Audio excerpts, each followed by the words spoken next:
বিসমিল্লাহ বলে কুকুর জবে করে গোশত বিক্রি করা হালাল? আস্তাগফির। আরে হালাল হালাল থাকবে, বিসমিল্লাহ কোনো দোয়া নয় যে পাঠ করলে হালালটা হারাম হয়ে যাবে, না। এটাই লিখেছো তো নাকি অন্য কিছু? এটাই কে বলছে? মমতাজুল। মমতাজুল এই সব নাম বললে আর মুখের স্বাদই নষ্ট হয়ে যায়। এ লোকটার আগে হাতে আগে হাতুড়ি থাকতো, ঘরের ওয়াল ভাঙতো, এখন ঘরের ওয়াল বাদ দিয়ে মানুষের ইমানের ওয়াল ভাঙা শুরু করেছে, বুঝলেন? ফতোয়ায়ে আলমগীরির হাওয়ালা দিচ্ছে। আমি কতদিন থেকে বলে আসছি যে বাংলা ফতোয়ায়ে আলমগীরি আমি দেখতে চাই না, আরবি ফতোয়ায়ে আলমগীরি যদি তোমার ভান্ডারে থাকে নিয়ে এসো, আর নয়তো আমার কাছে ফতোয়ায়ে আলমগীরি আছে, এই পাতাটা তুমি পড়ে শুধু আমার সামনে বুঝিয়ে দিবে। যদি পারো অনুবাদক করতে হবে না, নির্ভুল ভাবে এক পাতা ফতোয়ায়ে আলমগীরি যদি এই রাজমিস্ত্রি সাহেব আমার সামনে পড়তে পারে, আমি আহমদ রাজা সামদানি এই বক্তব্য লাইন থেকে তালাক দিয়ে দূরে সরে যাওয়ার চেষ্টা করব। এত সহজ নয়।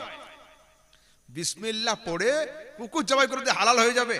হ্যাঁ, এ ভারত হানাফি প্রধান দেশ, পাকিস্তান হানাফি প্রধান দেশ, চীন হানাফি প্রধান দেশ, বাংলাদেশ হানাফি প্রধান দেশ, শ্রীলঙ্কা হানাফি প্রধান দেশ। ये সারা দুনিয়ার মুসলমানদের 80% মুসলিম হলো হানাফি। 80% মুসলিম হলো হানাফি। তো হানাফিদের যে এত বড় মসলা ভুল থাকবে, তো সারা দুনিয়ার 80% মুসলিম কি জানে না? আর যে কিতাবের হাওয়ালা দিচ্ছে কোনো একজনের লেখা কিতাব নয়, সেই যুগের 550 মুফতি একসঙ্গে হয়ে কিতাব লিখেছিল, তার নাম ফতোয়ায়ে আলমগীরি। তো ফতোয়ায়ে আলমগীরিতে এত বড় ভুল থাকবে আর আমরা কেউ জানতেই পারলাম না? হ্যাঁ, স্বপ্ন দেখলো নাকি? ইউটিউবে তোমরা এ করো, বসার ব্যবস্থা করো।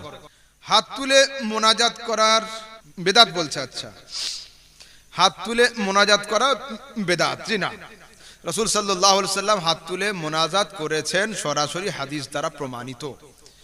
অনাবৃষ্টির জন্য তিনি হাত তুলে দোয়া করেছেন। বৃষ্টি না হওয়ার কারণে দুর্ভিক্ষ হয়েছিল বা অন্যান্য সময়ে রাসূল সাল্লাল্লাহু আলাইহি সাল্লাম এতটা হাত তুলেছেন যে রাসূল সাল্লাল্লাহু আলাইহি সাল্লামের জুব্বার হাত খুব চওড়া থাকতো। তো হাদিসে আছে তার হাত এতটা উঁচু হতো যে বগলের যে সাদা অংশ থাকে, ওই সাদা অংশটা জুব্বার ফাঁক দিয়ে দেখতে পাওয়া যেত। নবী যদি এতটা হাত উঁচু করে, আমাদের এইটুকু তুলতে হবে আপত্তি হয়?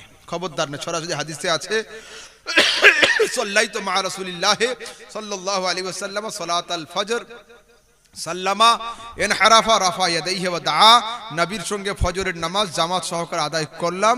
নামাজ শেষে নবী হাত তুললেন এবং দুই হাত উঁচু করে আমাদের নিয়ে দোয়া করলেন। মাজার জিয়ারত করা যাবে কি না? দেখুন, বর্তমানে আমাদের সমাজে মাজার বললেই যেন মানুষ ভয় পেয়ে যায়। ভয়ের কোনো কারণ নেই।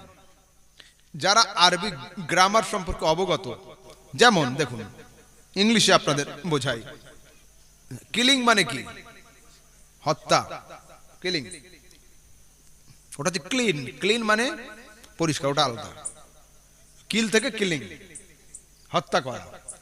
তো যে হত্যা করে তাকে কি বলা হয়? কিলার, তাই না? তাকে বলা হয় কিলার। তো জিয়ারত মানে কোন জিনিসকে দর্শন করা, দেখা। যে জায়গাকে দর্শন করা হয় তাকে বলা হয় মাজার। জারা ইয়াজুরু থেকে মাজার, এটা হচ্ছে ইসমে জারফ, জারফে মাকান। যেমন তাওয়াফ, কাবা ঘরের চারদিকে তাওয়াফ হয় না? তাওয়াফ হয়। আর যে জায়গাতে তাওয়াফ হয় ওটাকে আরবিতে বলা হয় মাতাফ।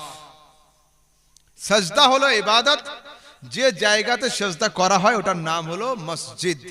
আসল হচ্ছে মাসজাদ, সাজাদা ইয়াসজুদু থেকে মাসজাদুন, इसमें ज़र्फ़ सेगा मस्जिदुन ज़र्फ़े मकान, কিন্তু এটা খেলাফে কিয়াস, এটা হচ্ছে মসজিদ।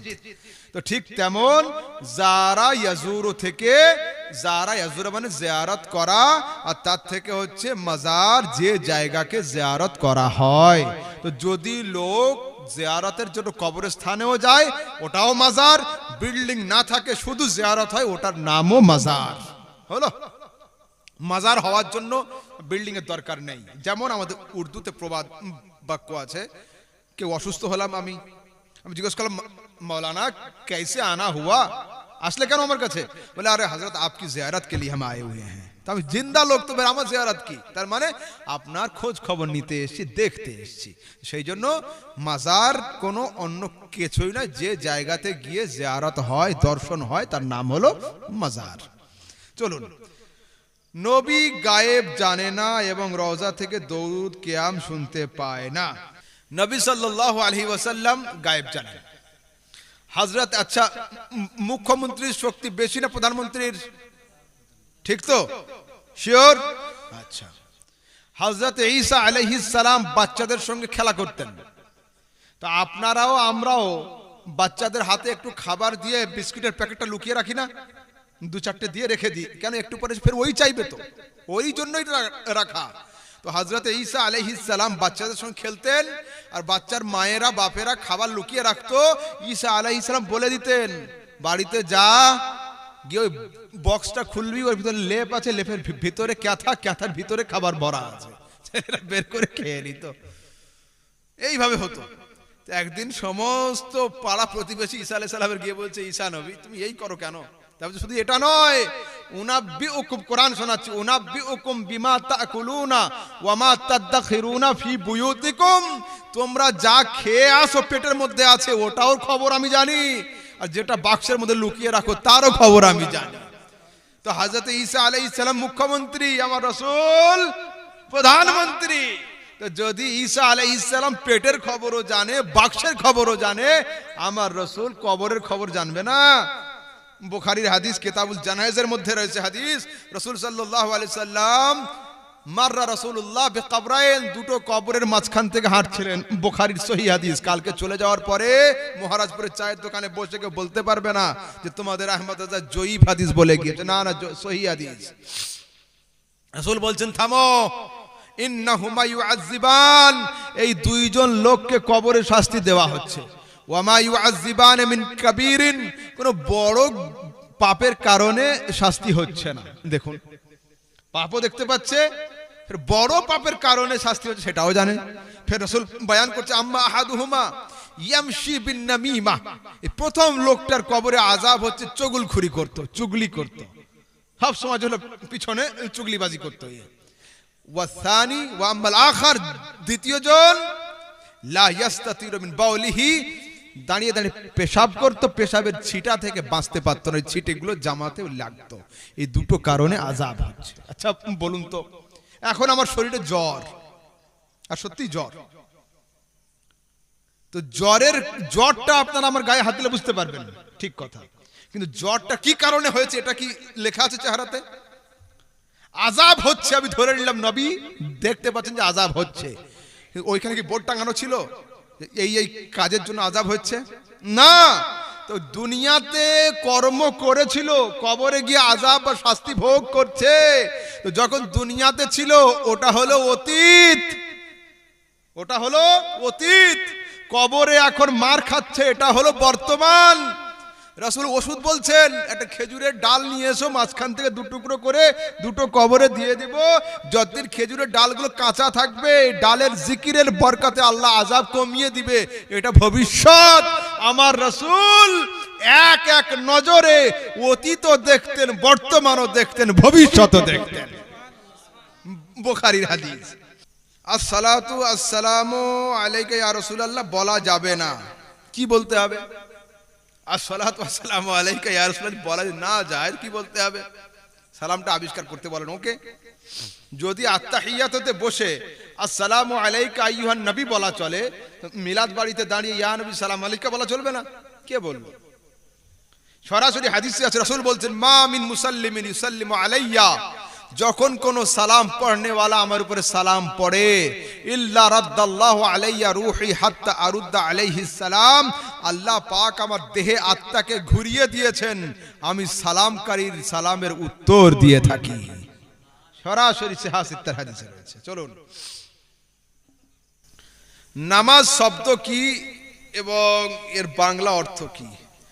নামাজ শব্দ হলো ফার্সি, নামাজ শব্দ হলো ফার্সি, একে আরবিতে বলা হয় আসসালাত। দেখুন, সব জিনিসের অনুবাদ করা যায় না। যেমন chair, table, pen, glass, pencil, এগুলো সব ইংরেজি শব্দ, এগুলোর বাংলা কেউ বলতে পারবে না আমার কাছে? চেয়ারের বাংলা কি? বাহ, কেদারা। কেদারা মানে চেয়ার। ঘাস বাংলা না, ঘাস হলো উর্দু বা ফার্সি। বাংলা কি? তৃণ। হরিণ উর্দু এবং ফার্সি, বাংলা কি? মৃগ। তো এইরকম অরিজিনাল বাংলা সব জিনিসের খুঁজতে হয় না। নামাজটা প্রচলিত থাকতে দেন, এর অর্থ যত সম্ভব প্রার্থনা বা উপাসনা হবে। আমার ঠিক এই মুহূর্তে জানা নেই। চলুন আগের দিকে যাই। বিসমিল্লাহ বলে কুকুর জবে করে গোশত বিক্রি করা হালাল? আস্তাগফিরুল্লাহ আযীম। না না না, হালাল হালাল থাকবে। বিসমিল্লাহ কোনো দোয়া নয় যে পাঠ করলে হালালটা হারাম হয়ে যাবে, না। এটাই লিখেছো তো নাকি অন্য কিছু?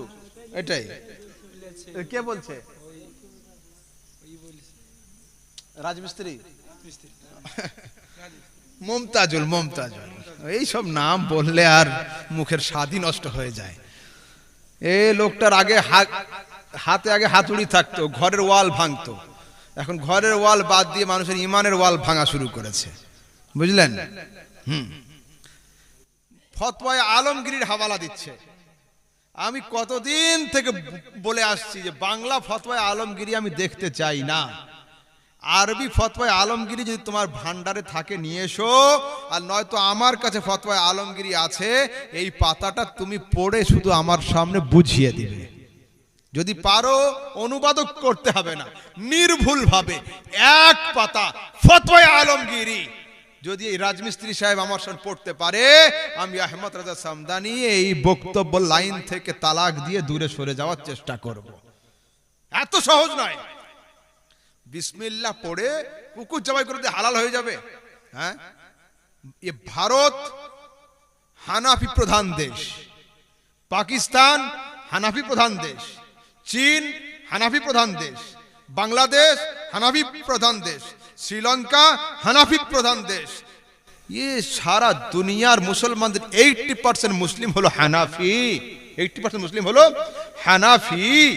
তো হানাফিদের যে এত বড় মসলা ভুল থাকবে, তো সারা দুনিয়ার 80% মুসলিম কি জানে না? আর যে কিতাবের হাওয়ালা দিচ্ছে কোন একজনের লেখা কিতাব নয়, সেই যুগের 550 মুফতি একসঙ্গে হয়ে কিতাব লিখেছিল, তার নাম ফতোয়ায়ে আলমগীরি। তো ফতোয়ায়ে আলমগীরিতে এত বড় ভুল থাকবে আর আমরা কেউ জানতেই পারলাম না? হ্যাঁ, স্বপ্ন দেখলো নাকি? ইউটিউবে তোমরা এ করো, বসার ব্যবস্থা করো। তারপরে নবী পাককে ভাই বলা যাবে কি না, বিষয় হলো এই, অনেক সময় হক কথা হলেও বলা চলে না। যেমন আব্বা, পিতা কে হয়? মায়ের স্বামীর নাম হলো পিতা, তাই তো? এটা কিন্তু হক কথা, আমার আম্মুর স্বামী। কিন্তু যদি কোনো ছেলে বাপকে বলে, কই আমার আম্মুর স্বামী, এখানে আসেন, ওই বাপ ওর কথা বলবে আর যাহার তুই এত বড় বেয়াদব? হক কথা হলেও বলা চলবে না। এদের বুঝ হবে কবে? খবরদার নয়। লিখে গিয়েছে, এটা না হয় কাগজে, ওদের কেতাবে লেখা আছে। এই দেওবন্দ নামের মৌলবীদের কেতাবে লেখা আছে, নবী হলেন আমাদের ভাই, কিন্তু তিনি সম্মানের দিক দিয়ে বড়, তাই তিনি বড় ভাই। দেখছেন তো, মানে পায়খানা খাওয়া চলবে কিন্তু গন্ধ আছে, একটু স্প্রে করে দাও তারপরে খাবো। ভাই আর বড় ভাইয়ের মধ্যে এমন কি পার্থক্য? হায় আফসোস, দুনিয়াতে কাউকে ভাই বলার ইয়ে হলো না। যদি রাসূল ভাই হবেন, তাহলে রাসূলের স্ত্রীগণ কে হবেন? আস্তাগফিরুল্লাহ। নবীদের স্ত্রী সম্পর্কে ভাবি দুনিয়াতে কেউ বলতে পারবে না। কোরআন শিখিয়ে দিয়েছে নবীদের স্ত্রীগণ হলো উম্মাহাতুকুম, তোমাদের মা, মুমিনদের মা। মায়ের স্বামী কি হয়? বাপ। নবীকে বাপ বলা যাবে না। মা কানা মুহাম্মাদুন আবা আহাদিম মির রিজালিকুম ওয়ালাকিন রাসূলুল্লাহ ওয়া খাতামান নবিয়্যিন। খবরদার, তিনি তোমাদের কারোর পিতা নয়, তাকে পিতা বলবে না। না, রাসূল সাল্লাল্লাহু আলাইহি ওয়াসাল্লাম তিনি নবী, রাসূল, পয়গম্বর, খবরদার তাকে ভাই বলে কেউ সম্বোধন করবেন না। দেখুন, হ্যাঁ আমি জানি হাদিসে আছে, দুই এক জায়গায় আছে, তিনি আবু বকর সিদ্দিককে ভাই বলেছেন রাসূল নিজে, আবু বকর আমি তোমার ভাই। আলীকে বলেছেন, আলী আনতা আখি ফিদ দুনিয়া ওয়াল আখিরা, তুমি দুনিয়াতেও আমার ভাই, আখিরাতেও আমার ভাই, রাসূল বলেছেন। ওই আলী কোথায় বলেছেন? না, অনেক সময় ডিএম, সিএম, মুখ্যমন্ত্রী, প্রধানমন্ত্রী ভাষণে এসে বলে না, আমি হলাম সমাজের সেবক। নেতারা বলে না, আমি হলাম আপনাদের সেবক, যা সেবা দরকার হবে বলবেন আমাকে, আমি আপনাদের সেবা করার জন্য প্রস্তুত আছি। একটা লোক গায়ে থেকে শার্টটা খুলে দিয়েছে, নেতাজি এটা কেচে দেন, হবে কি? না না না, এখানে ওই সেবার অর্থ নয়, এখানে নিজের খাকসারি, নিজের বিনয় দেখিয়েছেন, নিজের বিনয় দেখিয়েছেন। তো রাসূল সাল্লাল্লাহু আলাইহি সাল্লাম যেখানে যেখানে ইউজ করেছেন এইগুলো, এটা তার বিনয় প্রকাশের ক্ষেত্রে, রিয়ালিটি এগুলো নয়। তারপরে আমরা কিসের তৈরি? সবাই এক কথা উত্তর দিবে, মাটির মানুষ, তাই তো? আমরা কি মাটির তৈরি? না, মাটির নয়, আমরা অন্য কিছুর তৈরি, তাই তো? পিতা মাতার মাঝখান দিয়ে যেটা আমরা এসেছি পেটে, আমরা সেটাই। মাটির মানুষকে হযরতে আদম আলাইহিস সালাম। কোরআনের মধ্যে 3 থেকে 4 রকম বয়ান পাওয়া যায়। ইন্নী খালিকুম বাশারান মিন সালসালিন, কোন জায়গায় আছে মিন হামাই মাসনুন, কোন জায়গায় আছে কাল ফাখার, ঠনঠনে মাটির কথা আছে, ভিজে মাটির কথা আছে, তারপরে যে নাপাক পদার্থ দিয়ে তৈরি হয় সে কথাও রয়েছে। ধরবো কোনটা? দেখুন, হযরতে আদম আলাইহিস সালাম হলেন মাটির মানুষ। তিনি যেহেতু আমাদের আদি পিতা, সেই জন্য তার দিকে সম্বোধন করে আমরা নিজেদেরকে মাটির মানুষ দাবি করে থাকি। কেন? আমরা নিম্নমুখী, কিন্তু আমরা কেউ মাটির তৈরি নয়। গত কয়েকদিন আগে একটা প্রোগ্রামে গিয়েছিলাম, সেখানে প্রশ্ন হলো যে সবচেয়ে প্রথমে কি তৈরি হয়েছে? তো সেখানে একজন লোক বলেছে যে সবচেয়ে প্রথম তৈরি করেছেন আল্লাহ পাক আরশকে। আর সত্যি কথা, হাদিসে আছে আউয়ালু মা খালাকাল্লাহ আল আরশা, আল্লাহ পাক সবচেয়ে প্রথম আরশ তৈরি করেছেন। আর একজন হাদিস দিয়েছে যে ওখানে আছে আউয়ালু মা খালাকাল্লাহুল কালাম, আল্লাহ পাক সবচেয়ে প্রথমে কলমকে তৈরি করেছেন। হলো আরশ আর কলম। নবী যে সবচেয়ে প্রথমে তৈরি হয়েছে, আউয়ালু মা খালাকাল্লাহু নূরি, এই হাদিসটা কিন্তু মানতে চায় না। আমি বললাম ছেড়ে দাও, মানতেই বাধ্য হবে। কি করে? আমি বললাম সবচেয়ে প্রথমে আল্লাহ পাক কলমকে তৈরি করেছেন। কলমকে আল্লাহ পাক হুকুম দিয়েছেন, কলম উকতুব, লেখ, মা কানা ওয়া মা ইয়াকুন, তোর আগে যা কিছু হয়েছে আর তোর পরে যা কিছু হবে। তো যদি কলম সবচেয়ে আগে তৈরি হবে, তো ফের কলমের আগে কি তৈরি হলো যেটা লিখতে বলেছে? কলম কি আল্লাহর ভাগ্য লিখতে পারবে? নাউযুবিল্লাহ, হবে কি? না। তাহলে কি লিখবে?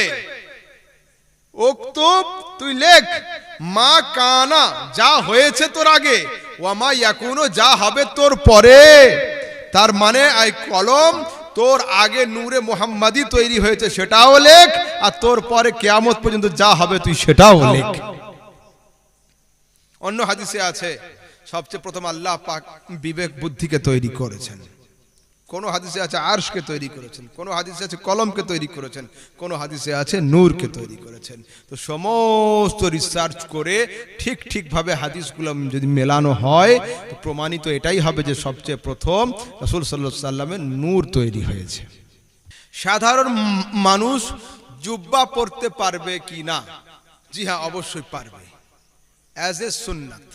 রাসূল সাল্লাল্লাহু আলাইহি সাল্লামের সুন্নাত হিসাবে যেমন টুপি পরা চলে, পাগড়ি পরতেও পারবে, জুব্বা পরতেও পারবে, ওটা কোনো ফ্যাক্টর নয়। লেবাস ডিগ্রির সাথে কোনো সাথ রাখে না। রাসূল সাল্লাল্লাহু আলাইহি সাল্লামের মহব্বতে আপনি পড়তে পারেন, এতে কোনো সমস্যা নেই। বাহ, কবরে আজান দেওয়া কি? দেখুন, আপনাদের এখানে কি আজান হয় নাকি কবরে? আচ্ছা দেখেন, বিষয়টা হলো এই, কবরে আজান দেওয়া ফরজ নয়, ওয়াজিব নয়, সুন্নাত নয়, মুস্তাহাব একটা আমল, মুস্তাহাব একটা আমল। এর দ্বারাতে উপকার আছে না অপকার, ভালো না মন্দ, লাভ না ক্ষতি, আমি আপনাদের বুঝিয়ে দেব। প্রেসক্রিপশন করা আমার কাজ, ওষুধ কিনবেন কি না কিনবেন ওটা আপনাদের ইচ্ছা। আমি কোনো জায়গায় কোনো আমল করাতে আসি না, বলতে আসি। দেখুন, আমাদের বাপ হযরতে আদম আলাইহিস সালাম, তাকে জান্নাত থেকে দুনিয়াতে নামানো হয়েছিল কোন জায়গাতে জানেন? হাদিসে আছে নাজালা আদম বিল হিন্দ ফাস্তাওহাশা, হযরতে আদম আলাইহিস সালামকে হিন্দুস্তানে নামানো হয়েছিল। হাদিসে আল হিন্দ শব্দ আছে। কোন জায়গায়? শ্রীলঙ্কাতে নামানো হয়েছিল, যেটা সিংহল বলা হয়। তখন শ্রীলঙ্কা, বাংলাদেশ, পাকিস্তান, আফগানিস্তান এগুলো সব একটাই দেশ ছিল, হিন্দুস্তান, অখণ্ড ভারত। নামানো হলো তো পুরো শুনশান পৃথিবী, অন্ধকার পৃথিবী, একা আদম দাঁড়িয়ে। ফাস্তাওহাশা, হযরত আদম আলাইহিস সালাম একটু ভয় পেয়েছিলেন, ভীতি ভাব। নাজালা জিবরিল, হযরত জিবরিল ফেরেশতা এসে আদম আলাইহিস সালামের সামনে নেমে ওয়া আযানা ফি ওযনাইহি, আদমের কানে আজান দেওয়া শুরু করলেন। যখন আজান শুরু হলো তা হযরত আদম আলাইহিস সালাম জিজ্ঞাসা করছেন, মান মুহাম্মদ? জিবরিল, মুহাম্মদ সাল্লাল্লাহু আলাইহি সাল্লাম কে? তো বলছে, শোনো, আজানে আমাদের আদি পিতা হযরত আদম আলাইহিস সালামের ভয় দূর হয়েছিল। তো কবরে যখন যাব, শুনশান জায়গায় একাই থাকবো, নতুন জায়গা, মন বসবে না। তো সেই জায়গাতে যাবে যখন, যেমন ফাঁকা জায়গায় পড়ে আমাদের বাপ আদমের জন্য আজান কাজ করেছিল, তো কবরে যখন যাবে তখন আজান দিয়ে দাও, যে আজানে আব্বা শান্ত হয়েছিলেন সেই আজানে তার ছেলেরাও শান্তি পাবে। এটা একটা ফায়দা। দ্বিতীয় ফায়দা, হাদিসে আছে মক্কাতে যখন আজান হতো তো শয়তান 70 মাইল দূরে রোহা নামক স্থানে বাতকর্ম করতে করতে দৌড়ে পালিয়ে যেত। শরহুস সুদূর বিআহওয়াল কুবুর, এই কিতাবের মধ্যে আল্লামা জালালউদ্দিন সিউতি রাহমাতুল্লাহ তাআলা আলাইহি লিখছেন যে কবরে যখন প্রশ্ন হবে, মান রাব্বুকা, তোর আল্লাহ কে? তো কবরের একটা কর্নারে শয়তান দাঁড়িয়ে দাঁড়িয়ে ফাতায়াল্লাহু শায়তানু ওয়া আশারা ইলা নাফসিহি, শয়তান নিজের দিকে ইঙ্গিত করবে, বল বল আমি হলাম তোর আল্লাহ। তাহলে কবরের মধ্যে গিয়ে মুর্দা মৃত ব্যক্তি যেন ফেঁসে না যায় শয়তানের চক্রান্তে, সেই জন্য প্রশ্ন শুরু হওয়ার আগে আজান দিয়ে দাও, শয়তান কবর ছেড়ে 70 মাইল দূরে পালিয়ে যাক, আর আমাদের মুর্দাটা নির্বিঘ্নে প্রশ্নের উত্তর দিয়ে দিক। আরো একটা কারণ হলো এই, ছাত্র যত মজবুত হোক না কেন আর উত্তর যতটা লিখে ফেলুক না কেন, যদি হেডমাস্টারের অবর্তমানে ক্লাস টিচার কোনো প্রশ্নের উত্তর দেখাতে চায়, শর্ট কোশ্চেনগুলো, তো ছাত্রের লেখা হয়ে গেলেও কিন্তু একবার পাতা খুলে শিক্ষকের মুখের সঙ্গে মিলিয়ে নেয় যে উত্তরটা ঠিক হলো না হলো না। তা বলছে যখন নিচে প্রশ্ন হবে মান রাব্বুকা, তোর রব কে? উপর থেকে আওয়াজ হবে আল্লাহু আকবার, আল্লাহু আকবার, মানে উত্তর তৈরি হয়ে গেল, রব্বি আল্লাহ, আমার রব হলো আল্লাহ। নিচে প্রশ্ন হবে মা কুনতা তাকুলু বিহাক্কি হাযার রাজুল, এই নূরানি চেহারাওয়ালা মানুষ সম্পর্কে তোর ধারণা কি ছিল বল। তো তখন উপর থেকে আওয়াজ আসবে আশহাদু আন্না মুহাম্মাদার রাসূলুল্লাহ, অটোমেটিক জবান থেকে আওয়াজ হবে হাযা নবিয়ুনা মুহাম্মাদুন সাল্লাল্লাহু আলাইহি ওয়াসাল্লাম, ইনি হলেন আমাদের নবী মুহাম্মদ সাল্লাল্লাহু আলাইহি ওয়াসাল্লাম। তারপর 3 নম্বর প্রশ্ন হবে কি, মা দীনুকা, তোর দিন কি? তো উপর থেকে যখন আজান হবে লোকটার স্মরণ আসবে যে আজান একমাত্র ইসলাম ধর্মে হয়, বাকি কোনো ধর্মে আজান হয় না। মুখ থেকে উত্তর আসবে দীনি আল ইসলাম, আরে আমার দিন হলো ইসলাম। তো কবরে আজান দেওয়া মোস্তাহাব আমল, এর দ্বারাতে অনেক উপকার রয়েছে, ফায়দা আছে। বড় বড় ফিকহ শাস্ত্রের কিতাবের মধ্যে 17 জায়গায় আজান দেওয়ার কথা উল্লেখ রয়েছে। বাচ্চা পয়দা হলে আজান দেওয়ার কথা, ঝড় হলে আজান দেওয়ার কথা, আগুন লাগলে আজান দেওয়ার কথা, দিক ভুলে গেলে আজান দেওয়ার কথা, রাতের বেলা রাস্তা হারিয়ে গেলে আজান দেওয়ার কথা। সেই জায়গাতে লেখা আছে কবরে আজান দেওয়ার কথা। তো বাকি 16টা হজম হয়, একটাতে হয় না কেন আমি জানি না। একই জায়গায় লেখা আছে, একই জায়গায়। জুমার দিনে খুতবার আজান হবে কোথায়? সিহাসিত্তার আবু দাউদের মধ্যে রয়েছে আলা বাবিল মসজিদ, মসজিদের দরওয়াজাতে আজানের কথা আছে। তো সেই যুগে মসজিদে নববী 1 হাত লম্বা, 100 হাত লম্বা, 100 হাত চওড়া ছিল। হলো? তো আজান ইমামের সামনে হবে না, ইমামের সামনেই হবে, মসজিদের দরওয়াজাতে হবে। এটাই হলো হাদিস। একামতের সময় কখন উঠবেন কখন বসবেন, দেখুন মতবিরোধ অনেক জায়গায় থাকে, কিন্তু দেওবন্দি মাদ্রাসায়ও যে কিতাব পড়ানো হয় শারহুল ওয়াকায়া, শারে ওয়াকায়া, হানাফি, সুন্নি, বেরেলি, দেওবন্দি, ফুরফুরা সব জায়গাতেই পড়ানো হয়। এটাতে কোনো আমাদের মতবিরোধ নেই, একই কিতাব। শারে ওয়াকায়াতে সরাসরি আসছে ইয়াকুমুল ইমামু ওয়াল কওমু হাত্তা ইয়াকুল আল মুআজ্জিনু হাইয়া আলাস সালাহ। যখন হাইয়া আলাস সালাহ পাঠ হবে তখন ইমাম এবং মুক্তাদি উভয়েই দাঁড়াবে। এটাই সুন্নাত। হাদিসে আছে, রাসূল বলছেন ইযা উকিমাতিস সালাতু ফালা তাকুমু হাত্তা তারাউনি। যখন ইকামত হবে তখন খবরদার দাঁড়াবে না যতক্ষণ আমাকে দেখতে না পাও। হলো? তারপরে আরেকটা কি প্রশ্ন ছিল তখন? ইয়া নবী আল্লাহ নাকি? দেখুন ইয়া নবী আল্লাহ এটা গ্রামার আর্টিকেলের ব্যাপার। আসল শব্দ হচ্ছে রাসূলুল্লাহ, হাবিবুল্লাহ, নবিউল্লাহ। হলো? মুজাফিলাই তার আগে যদি ইয়া আসে, ইয়া হচ্ছে হরফে নিদা, আল ইয়াউ মিন হুরুফিন নিদায়ে, ইয়া হচ্ছে হরফে নিদা। এটা খামসাত আহরুফিন, 5টা হরফের নাম যেটা দ্বারা সম্বোধন করা হয়। ইয়া, আয়া, হায়া, আয় আর আ হামজায়ে মফতুহা। তো ইয়া যদি থাকে তো তখন হাবিবুল্লাহ, তার আগে যদি বা ইয়া থাকে তখন হবে ইয়া হাবিবাল্লাহ। বের উপরে তখন জবর হয়ে যাবে, পেশ আর থাকবে না। যেমন আমাদের হযরতের নাম হচ্ছে মুহিব্বুল্লাহ, তো যদি তার আগে আমি সম্বোধন করি, আরবিতে ডাকি ইয়া মুহিব্বাল্লাহ, হলো? ওখানে তখন আর পেশ থাকবে না, ওটা জবর হয়ে যাবে। এইবার যখন ইসিম হয় তখন ফের একটু কায়দা চেঞ্জ হয়, ওদিকে আমি আর যাচ্ছি না। তো ঠিক তেমন আসল শব্দ হলো নবিউল্লাহ, নুন বা ইয়া, ইয়ার উপরে পেশ আছে নবিউল্লাহ, কিন্তু তার আগে ইয়া আসার কারণে ইয়া নবী আল্লাহ। হলো? কিন্তু নবীকে আল্লাহ বলা হচ্ছে না, খবরদার নয়। এই বাক্যের অনুবাদ হবে হে আল্লাহর নবী, ইয়া রাসূল আল্লাহ, হে আল্লাহর রাসূল, ইয়া হাবিব আল্লাহ, হে আল্লাহর হাবিব দোস্ত। হলো? আপনি দুনিয়ার যে কোনো হাদিসের কিতাব খুলুন, সেখানে ইয়া নবী আল্লাহ, ইয়া হাবিব আল্লাহ মুসনাদ আহমদ বিন হাম্বল থেকে নিয়ে সিহাসিত্তার আবু দাউদ, তিরমিজি সমস্ত জায়গায় পেয়ে যাবেন।